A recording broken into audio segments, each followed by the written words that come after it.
I inherently trust this man. Not guilty, right? I could see that, but no, as it turns out, I'm not but a simple giggle monger as things happen. But by all right, giggle monger, I'll get giggle monger's good. It's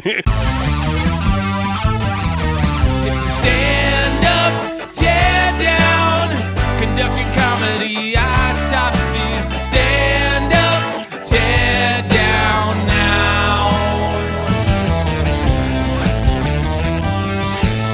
Hello, all you crazy cats and kittens out there in pod person land. Welcome back to another episode of Stand-Up Teardown. I'm your host, Sean Fau. Joining me as always is my lovely assistant, Mr. Matthew Ballek. Please clap. Hey. Thank you. Yes.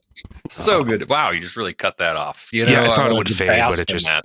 Yeah. No, you bask in nothing. The one time I get the clap bit. You gotta please clap it. I've given you the claps a few times recently here. Yeah, they seem far and few between, but well, I'll take it. I'm faint with praise or damning with fate. No, that's not. I'm stingy with the compliments. That's what I'm trying to say there. As fans of the show will probably be aware, I don't like many things. So, yeah. What kind of stand-up did you bring me to hate today? Well, yeah, I brought you three comics that are with new specials that are also new to me. Never really seen or heard of other than one. I maybe heard his name on some other podcasts, but that's enough preamble for me. First comic of the day. Enough bullshit. Let's get down to business here. Bullshitting around. Yeah, I'm ready to get to business. I got my herbal caffeine-free tea rocking, just ready to watch comedy as you do. Starting with comedian Trae Crowder, kind of known for a liberal redneck persona, according to my research. He has he's from Tennessee, but earned degrees in psychology and business administration. Two heavy hitters there. He's co-authored some books. He's got a couple podcasts. Yeah, he's got his hands in a lot of things. This is his latest special called Trash Daddy. Alrighty, let's take a look.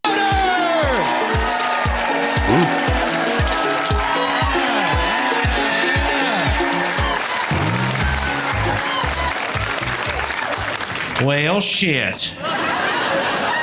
Glad to be here in Dallas. I'm glad to be at a comedy club. We're not always. Sometimes we do weird things. Like earlier this year, I did stand up at a lawyers conference in Miami, and I don't know why either. I guess they were like, this guy's got felons in his family. He knows. Do you think his voice is a bit? I don't think this is a bit.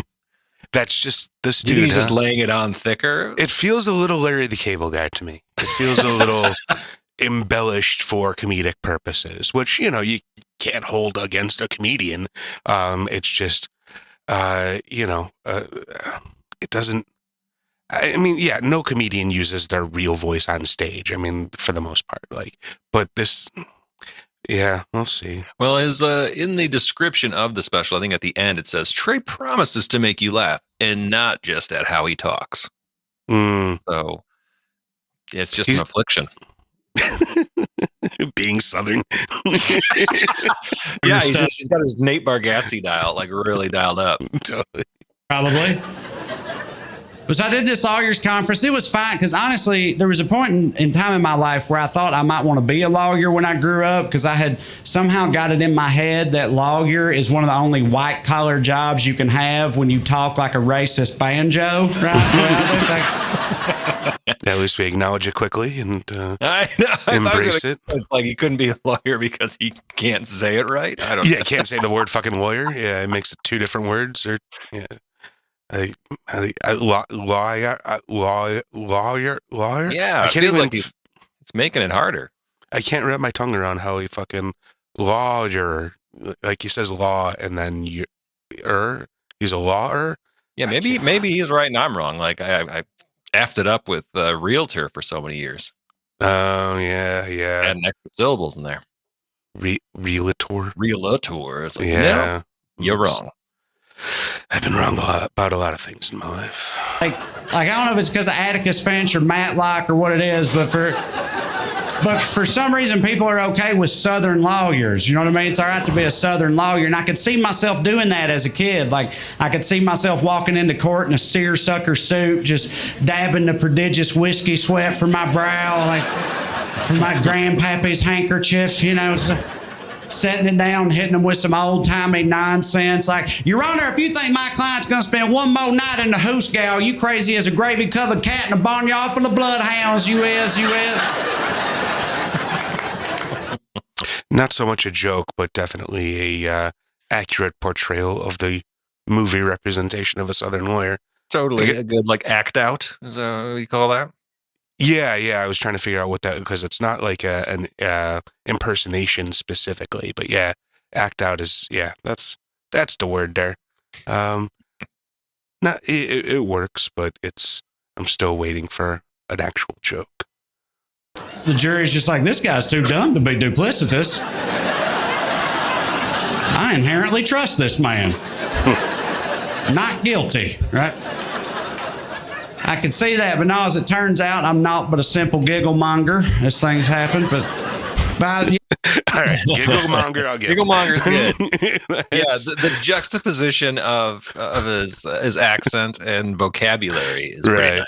Yeah. I was in Miami in February, and right before that, I did stand-up in Phoenix in January, and those two experiences combined led me to developing this new sociological theory I've been working on this year, and my theory is this. I think that the hot sun makes white people go insane. That's what I think. That shit's just true. That's not even a joke. I'm also distracted because there's a person clapping in the bottom right corner. It looks like our background image dude with the smile is clapping. Oh. That was part of the audience. I'm like, that guy was loving it. Well, it's also weird. It's weird that the audience is so well lit from behind. Like, just that dude's bald spot in kind of the middle of the screen. It's poor guy. Yeah, dude. That's like every time I walk into one of those grocery stores and they got the camera up there, like at the front door or whatever, and you walk past, all I see is my fucking bald spot just glowing and growing every time I walk through. You need to get a QR code there. Ooh. That's what I think happens. Because you think about all the parts of this country where the white people are the craziest, it's where the sun is the hottest, you know? It's like out west, it's Arizona. East of the Mississippi, it's the entire American South, you know?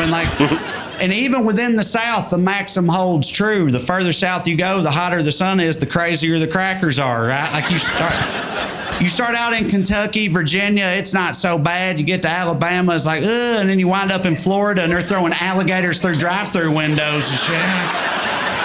These motherfuckers are crazy. You ain't supposed to be like that. I think it's the hot sun. I do think the hot part is important. I say that because I live in Southern California, and there's plenty of sun out there, but it's not hot for most of the year. For most of the year, it's sunny and 72. And the white people in LA, they're delusional, but they're not scary though, right? It's a different type of crazy. You know what I mean? But you leave LA, you start driving out east into the desert, they start to turn, man. They do. Next thing you know, you're driving by Uncle Shooty's biker shop and Nazi stuff emporium. It's like, oh, this ain't good. That's a good name. Worrisome. I don't even think it has to be prolonged exposure to the hot sun. I think if the sun is hot enough, the effect can be acute in nature. I think white people in the hot sun are like werewolves in the moonlight. There's something weird about his physicality that's bothering me. There's this I don't know, itchiness? That's not a bad way to describe it. I was getting like a fragile kid at a fancy dinner, sort of not knowing what he can and can't touch sort of thing. There's just weird, I don't know, but it's weird because it doesn't it doesn't match his delivery. His body language is his actual words are clear and concise and comedic and authoritative enough to, confidence. That's really the word. Fucking Yeah, I tried to redefine confidence there. Sorry. But inspired by his vocabulary use. Exactly. Yeah, I must be more verbose in such company here. But yeah, no, it doesn't match the physicality that he has. It's like a nervous physicality and a very sort of confident voice presentation. It's kind of like that Chris Hardwick thing I talk about, where like the mannerisms don't match the face, sort of thing.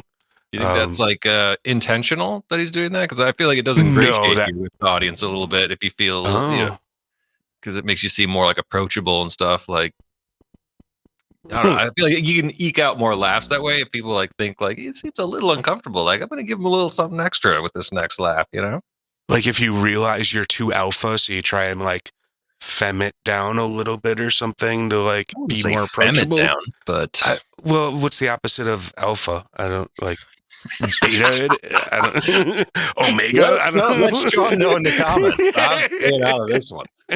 Fucking Sigma. That's not. Yeah. No. But like, yeah. I can see what you're saying. It being. I can see a logic to it being a conscious decision, but it feels way more just like not enough stage times thing. I don't know. It just comes across as like. Unconfident is really what it is. It just, I don't know. But like, again, his delivery, his voice, that's all exuding, I'm in control here and you're in good hands. But his hands are all over. Brings the monster out of us, you know?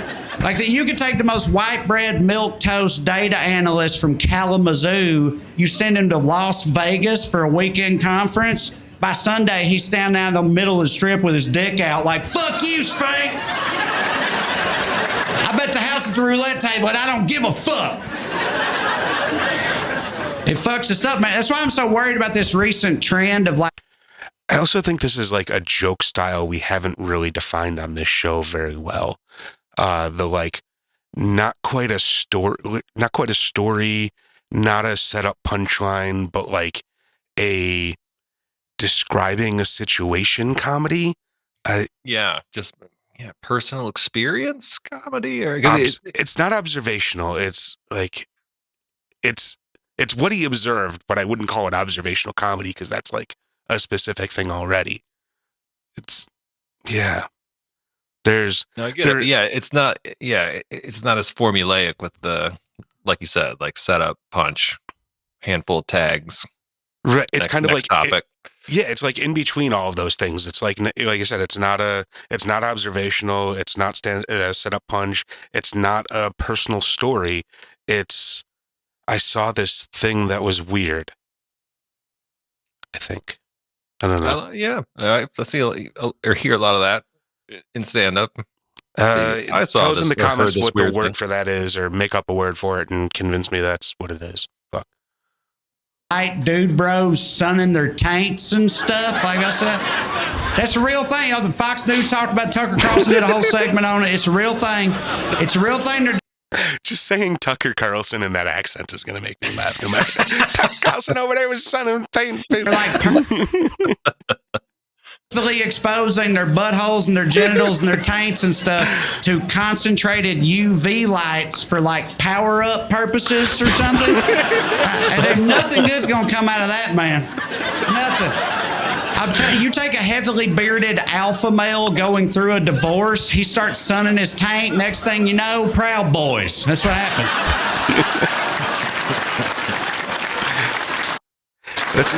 That's another kind of joke classification we haven't really gotten into, that like redescribing obviously this is not necessarily something normal, but taking something normal and redescribing it as something fantastical, but just by the way that you describe it changing, how you feel about it, sort of thing. So like, it's the is it perianal sunning or whatever? Perennial? Is that the perennial is a flower, I think. I think this is a totally different. That's the guy. Yeah.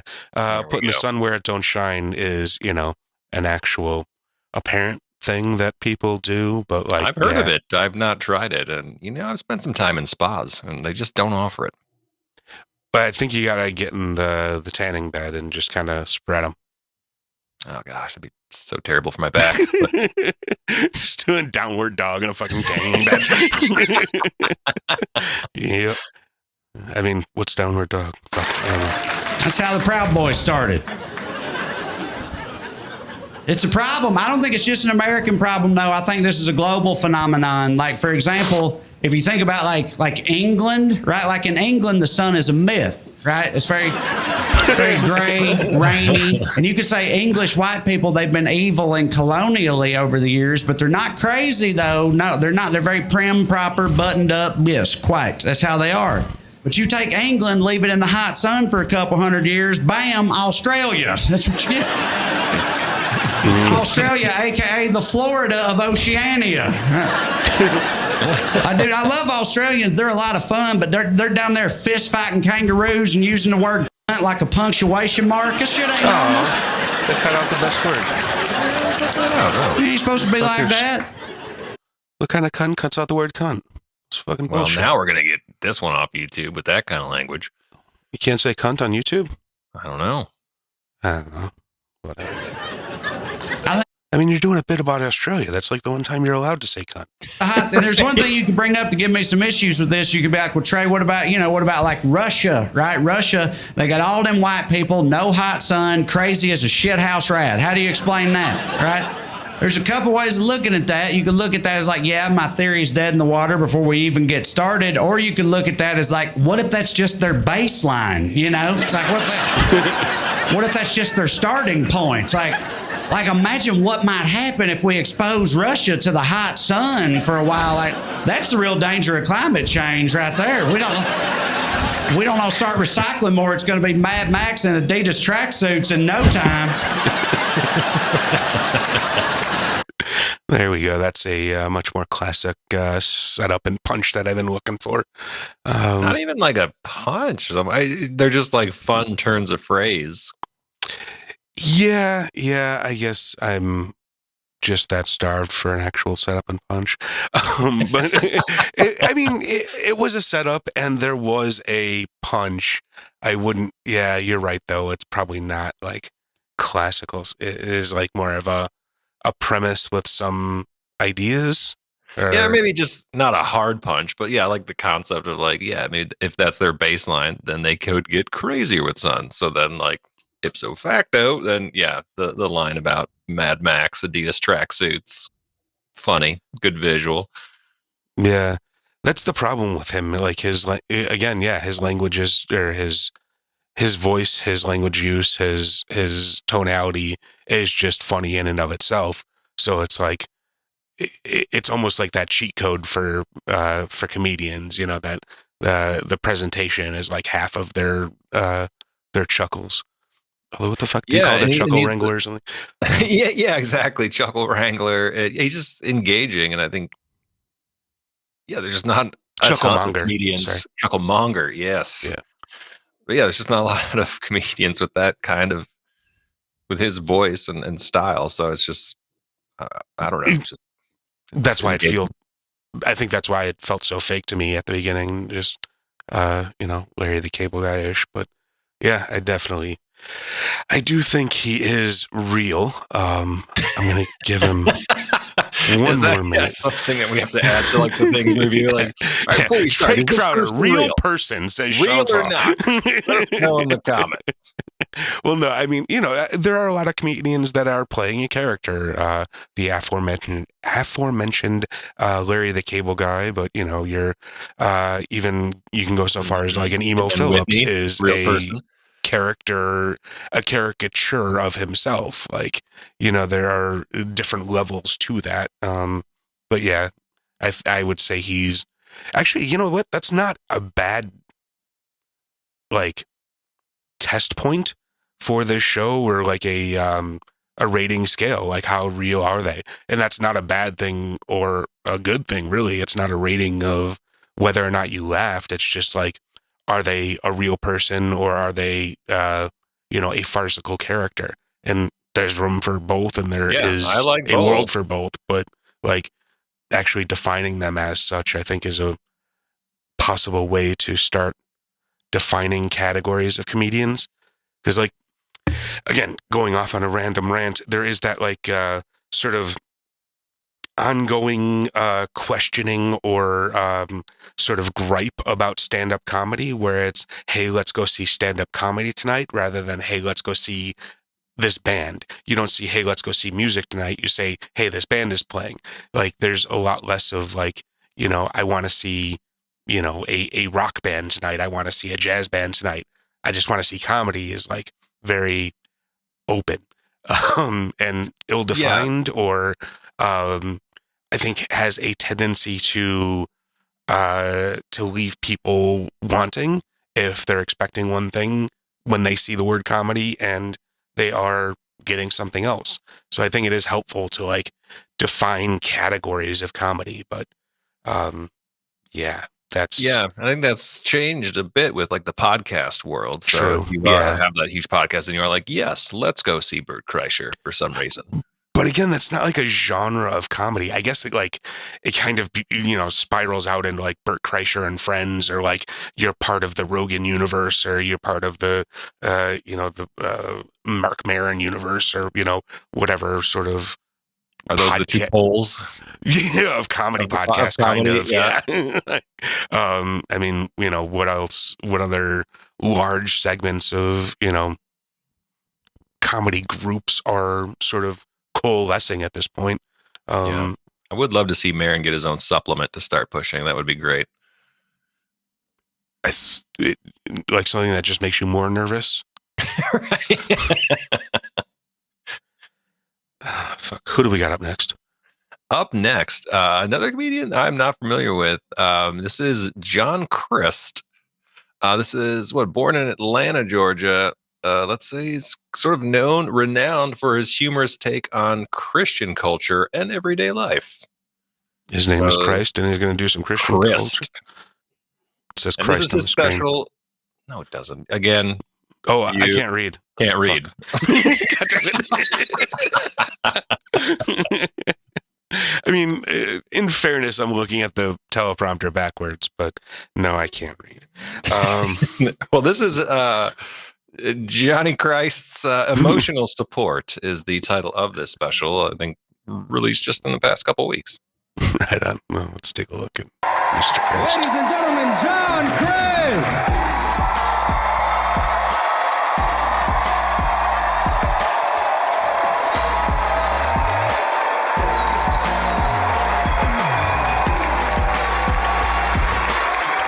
Okay, it's high-fiving. Yeah. Low-fiving. Georgia, make some noise! Oh, we made it. Good to see y'all. Make some noise. Thank y'all so much for coming out. What a beautiful audience. Good to see y'all. Just going to ask you right there, what do you think of this type of opening? I'm not for it. I mean, it doesn't completely turn me off. It's just, getting the energy up, but it feels like a cheat, kind of. To me, it feels like trying to be your own warm-up guy. I understand it, and it totally makes sense from a performance standpoint. Like, try and hype up the crowd a little bit, and like, let's get some energy going. But I feel like taking the time to high five the front row really only pumps up the front row. For everything else, I feel like it is dragging momentum. It's a little Ellen disingenerous. Is that a real word? There you go. Yep, that's what we're going with. Everybody, Duluth, Georgia. I like this crowd already. I feel like this is a big, like a lot of comedians go to Atlanta. Not me. No, send me to the suburbs, bro. I'm a comedian for the suburbs. That's what, I feel this crowd is there's a big HOA, PTA school board type energy. Yeah. No, that's what I like. That's because y'all have a lot to lose because y'all don't want to lose your status. You know what I'm saying? So y'all do. And that's what's best about comedy because we can laugh in here. This is a comedy show. We can laugh. You walk out of this door, lock it up, dude. Lock it up, dude. I'm not saying a word. Is that not how it is? Like, have you ever gotten like a meme? You know what? I'm going to change my mind. I'm going to go back on everything I said. I think for a comedian like this, that is the appropriate intro. That is the appropriate way to enter onto stage. He's talking so fast and just getting, kind of right into it. I think you need something to build into that momentum. And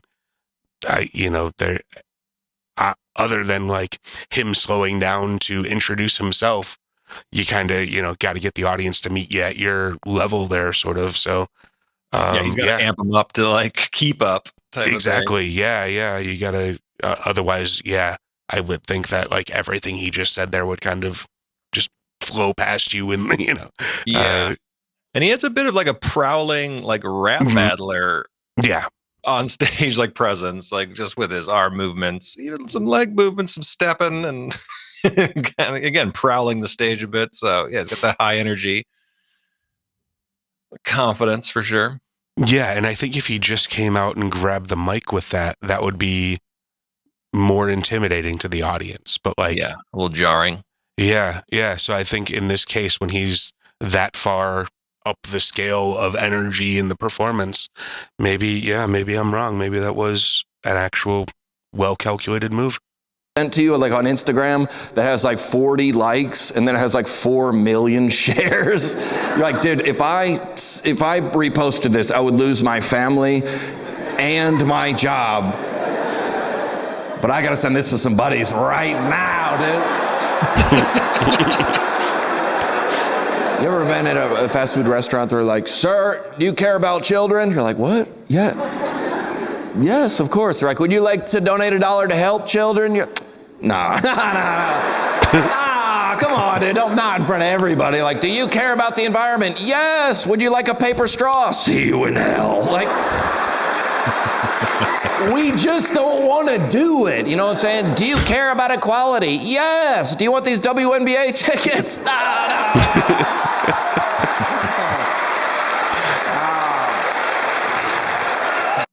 I mean, can't really get much more setup punch than that. Like, True. Yeah. That's what I was asking for. The premise has a joke, has multiple tags, like expanding on that to get, drive the point home. So. But like each one had its own setup and punch as well within those tags, though. So like it wasn't just new punchlines on the previous setup. There was a slight change and a modification to each one. So like you're getting like a full joke within each joke. Like like a 3-act structure should have like a full 3 acts within each act, sort of thing. So like if your jokes are structured in the way that they have jokes within jokes within jokes within jokes. Get it. On the inside, though, you can't let that out. You got to keep that in, lock it up. We like my parents, God bless them. We went to church a couple. He also just changes subjects randomly. Like he did that stretch on the fucking Instagram or the ratios of. Well, yeah, but like then like there were like 3 changes before that, and like he doesn't stay on a premise for very long. And there's no real transition. We're just fucking somewhere else. And you know what? It's fine. It's go together. fine. We're driving to a Mexican restaurant. It's a true story. A Mexican restaurant after church. And my mother announces in the car that she will be ordering in Spanish. And I said, do not do that. Okay. That's a terrible. Why not, John? I want to be immersive in the culture. I was like, well, we're at Chewy's. So these are white high school dropouts. Okay. These kids don't speak English or Spanish. Okay. Yo quiero. I go, no, mother, no. There's no needs to be coming out of your mouth. It's a cultural experience. We're in between a cycle bar and a Panera. Okay. There's no. And this guy is even more animated than the last guy, but his tonality matches his physicality. Like the way that he moves, he's just a very, expressive talker, but like it's not distracting like it was with the other guy. I don't know. Yeah, not that it wasn't for the other guy, but it just seems authentic for him, and it certainly was for the other comedian. But yeah, it's like this kind of physicality with a different voice or something would seem a little off balance for me, but but that's true. Out. The accent allows for a little bit of flamboyance as well, or energy or flair. Yeah. I want to do it, John. Why can I do it? And this is what I told her. I go, okay, Mom. She's like, why can't I order in Spanish? I go, what other ethnic restaurant would that be acceptable for you to do? Here we go, Duluth. All right, yeah. See? Y'all got nervous. I know, y'all got nervous. Oh no, yeah, that's how y'all are, and that's what makes y'all great. No, I said, what other ethnic restaurant would that be appropriate to do? You wouldn't walk into a Chinese restaurant. Oh, I have the wonton soup. You wouldn't. No, I'm agreeing with you. You wouldn't. Oh, I have an egg roll. You would not. And you would never do that. Listen, before you get all offended, white people, okay? How mad would you be if you were sitting at a Cracker Barrel? Some Latino guy sat next to you and go, I reckon I get some biscuits and a sweet tea.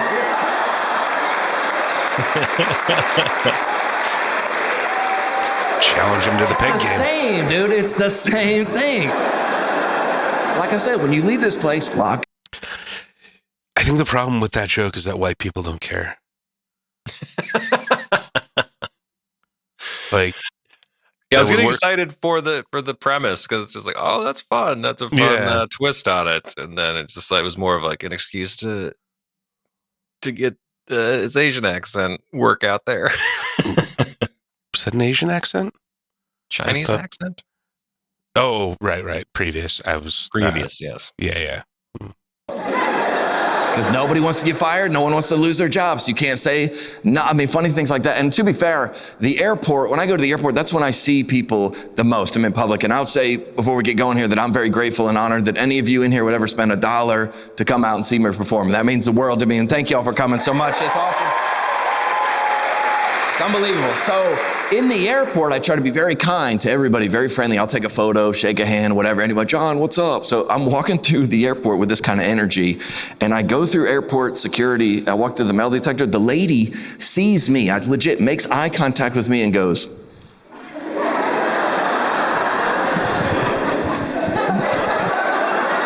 and I hugged her,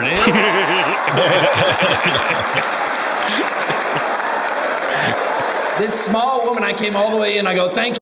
That was a great little act out. Just the, like, knowing to pause for laugh, but needing to do something in that pause for laugh. Like, I feel like a lot of lesser comedians would have, like, gone for the water bottle or just kind of oddly, sat there and twiddled for that laugh break that they knew was coming. But, like, to have a sort of planned silent bit to go along with that, I think is fairly next level. Like, that's it's still engagement, but it allows for the laugh without just that weird awkwardness that often precedes it or postcedes it.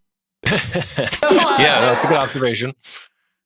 Thanks. I think I picked her up. I think her feet were off the ground. I might have said I loved her, and now I'm on a list. I feel like what y'all have done to me is unfair, okay? Great because tag. we all have the same sense of humor. That's why y'all are here. But you can't say anything.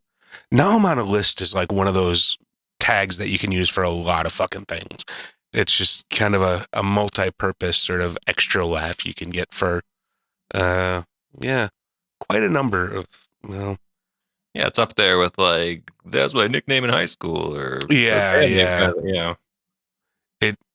It is a trope, but for some reason it doesn't feel tropey, like at least his use there.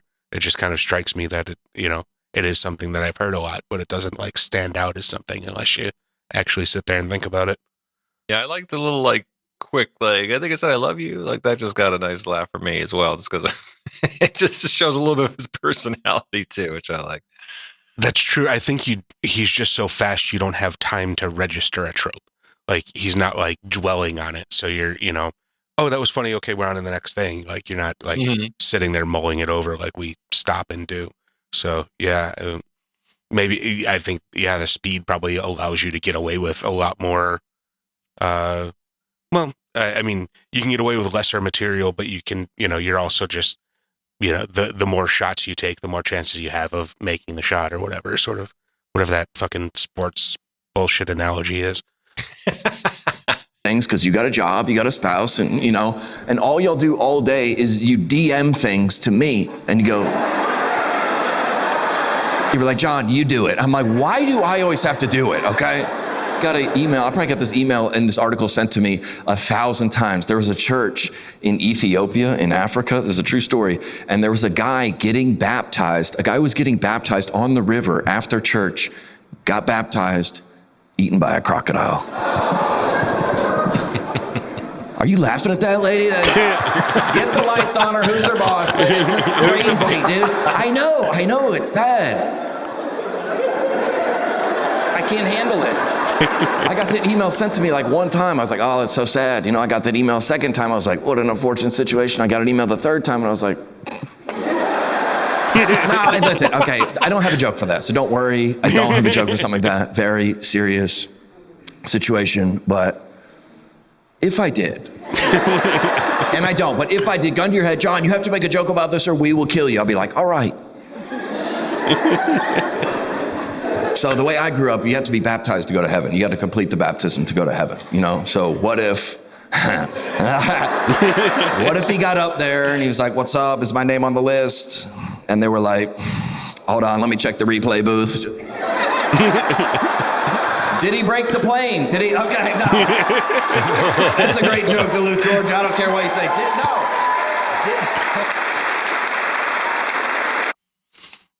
Yeah, that's a decent joke there.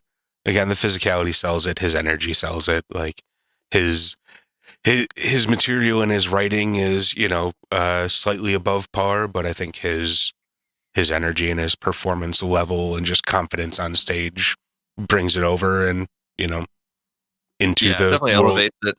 Or like a nice, like high bar, like bass. Yep. Yeah. Who do we got next? Up next, this is the one comedian that I think I've heard his name, at least on a couple podcasts. This is comedian Ian Karmel, and I'm not even positive I'm pronouncing that correctly. Karmel? Karmel. Sure. I think Karmel. Yeah. With a name like that, it's got to be good. Well, we'll see. It's I got to say the name because this is like one of my favorite, at least special titles, The Comfort Beyond God's Foresight. That's a thinker. Yep, that's a thinker. And I should also mention, I think this guy has some sort of, he was gained prominence as the co-head writer for CBS's The Late Late Show with James Corden. So do with that what you will. Yep, that's what I thought you'd do with it. What do you do for a living, sir? Play. God damn it. Wrong button. Can't do anything right. Rick City, are you ready?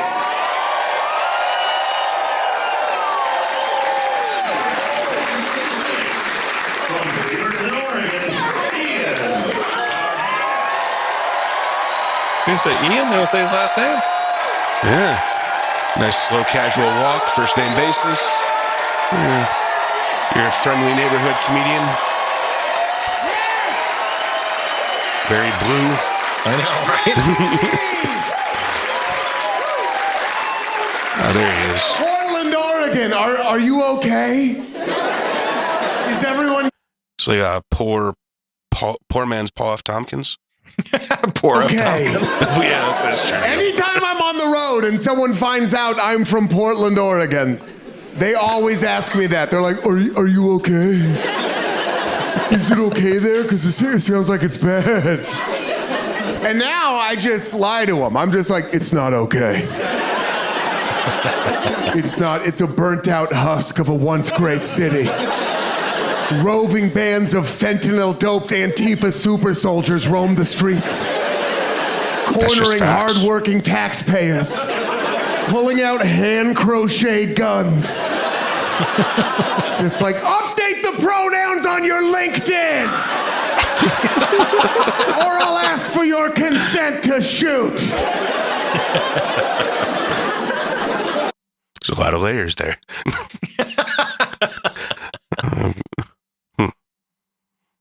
Yeah. I should mention he's Portland-based. Yeah, I mean, he's definitely very Portland. He didn't have to tell us. Well, yeah, he did. Yeah.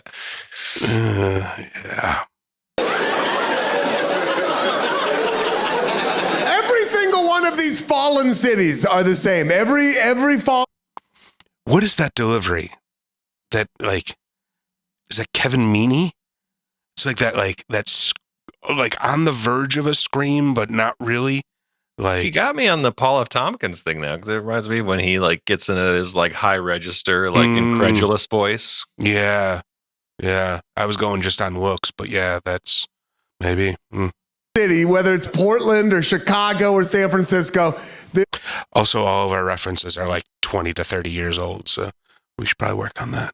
The worst thing that happens to any of those. For the most part, yeah. Hey, Paul F. Tompkins, he's still. Dude, Mr. Show was fucking 25 years ago. Like, what? He's like the podcast king. PFT. Come on. 10, 15 years ago. I haven't heard anyone talk about Paul F. Tompkins in fucking years. It's not some right-wing talk show, so you wouldn't watch it. That's a good point. Is that there's slight inconveniences. Like, it's a little bit harder to get deodorant. That's if you want to get deodorant now, you have to go visit it like you're visiting somebody in prison. It's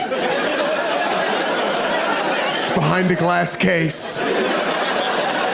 And then you got to hit that button. And that button is not hooked up to anything. It's never. It's not. You just hit it. And 5 minutes go by. Y'all got this in that Chicago there? What, the button? The everything is caged? Oh, not necessarily. I mean, yeah, there's certain items at your local Walgreens or CVS. Usually like above $10 or so, like razors and stuff like that. But yeah, it's more like in the city proper. Once you're out in the burbs, you know. Yeah, that's how it started out here. Codes on them, and you know, you're all good. Yeah, that's how it started here in LA. Just, you know, few items. And now, like, if you go and do pretty much any, like, regular CVS or anything like that, like, if it's just a, you know, pharmacy sort of convenience store, not like a Walmart or Target, everything is in a glass case. And, like, at a Walmart or Target, like, 50 to 60%. It's just weirdly, like, this sort of fungus that just takes over. Like, they get a row of glass cases, then another row of glass, like, and now you just can't shop anywhere, which is just annoying. Got to order it online or have your TaskRabbit or whatever deal with it, your Dasher. I mean, I'll be damned if I'm going to fucking talk to someone in a store. So, yeah, that's fuck no. You hit it again, and another 5 minutes go by, and then you just decide, all right, I'm going to smell bad. That's it. I'm just going to smell bad. Smash and grabs are a thing, really. That was a Charlie Day kind of voice. Yeah, Charlie Day is probably the closest. I think that's what's going on. I think what's happening is just normal, everyday people are so tired of having to hit that button waiting for someone to bring them deodorant that when we see it unguarded, we're just like...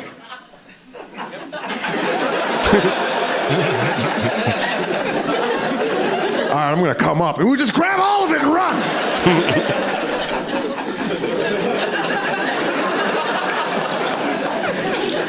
I'm getting old. That didn't really go anywhere, unfortunately. It was a lot of setup. There's like No one punch. lone clap from someone. Yeah. Just kind of like, Sympathy we're not clap. doing And you never know how you're going to find out that you're getting old. But it comes for all of us. I heard a Vampire Weekend song in a blood pressure commercial.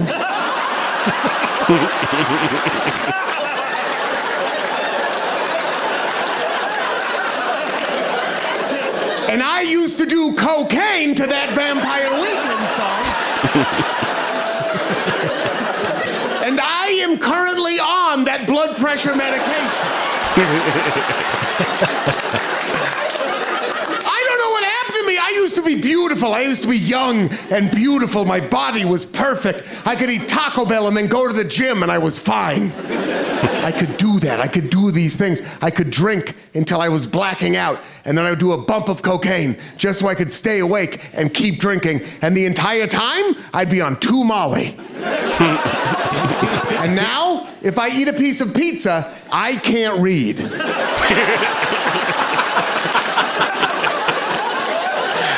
I think that was the first well-crafted joke he's gotten out of this, so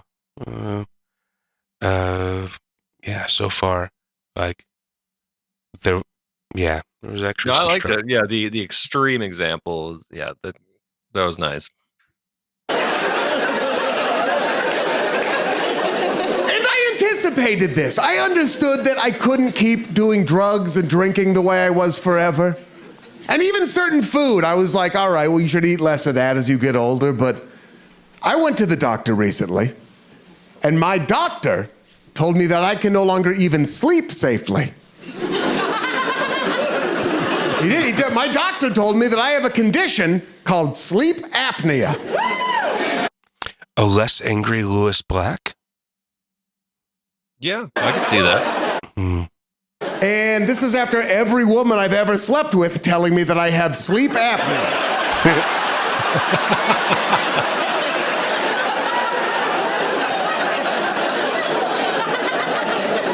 Sleep apnea is a condition where you snore so bad that not enough oxygen gets into your brain. Basically, I have a condition where when I fall asleep, I turn into a pug.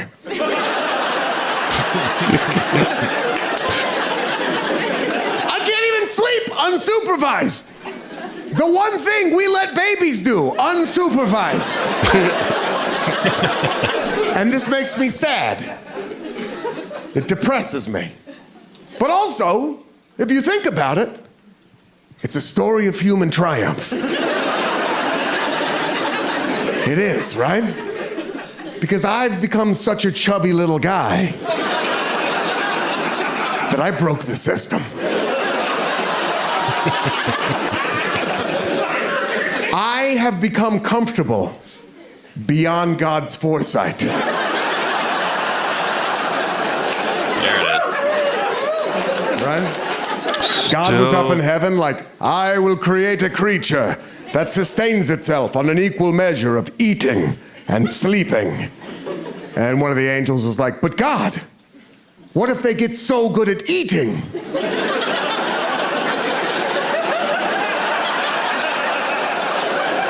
that they can no longer sleep? And God was like, spare me your philosophical riddles, angel. I have created perfect balance.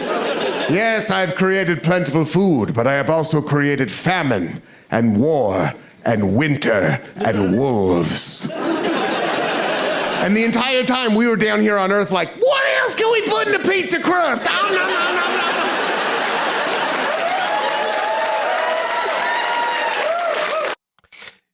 Yeah, he didn't have me from the premise there, and I was just kind of confused the whole way. Like, was I missing something? Like, was there a joke in there that's just not?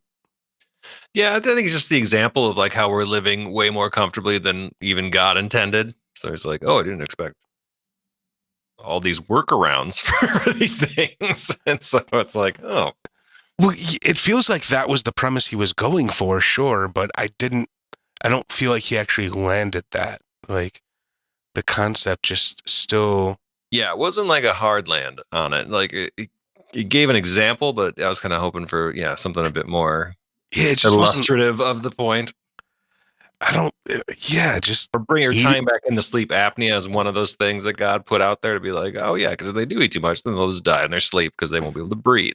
Right, or if the eating kept him from sleeping, like he just kept waking up and sleep eating, or like there was just no tie between them. Like it's like a episode of Lost where they just got a bunch of setups and no payoff. Fucking just perturbs me. Things, yeah. Your comedy plexes me, sir. Perplexes me, plexes me, riddles me. But we have also infuriates me. Solved sleep apnea now.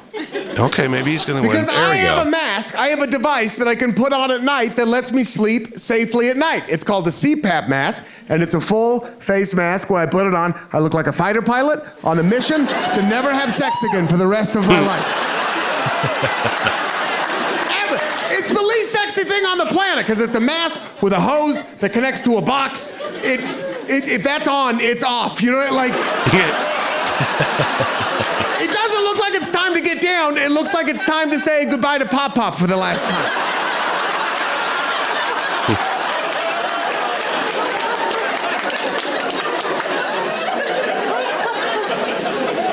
And I worry about that.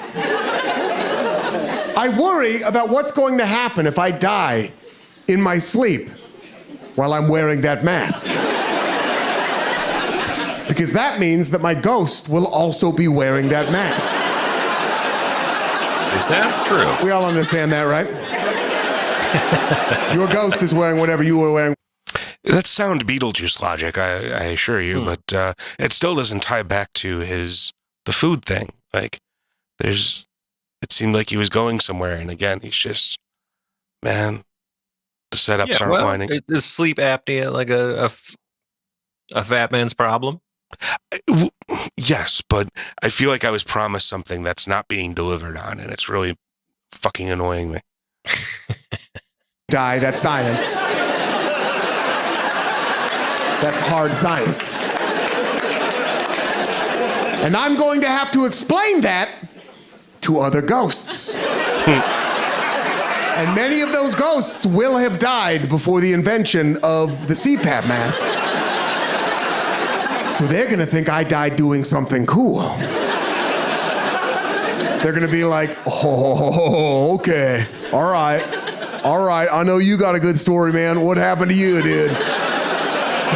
What happened to you, dude? He died in 1830, but he still talks like this. What happened to you, dude? Oh, dude.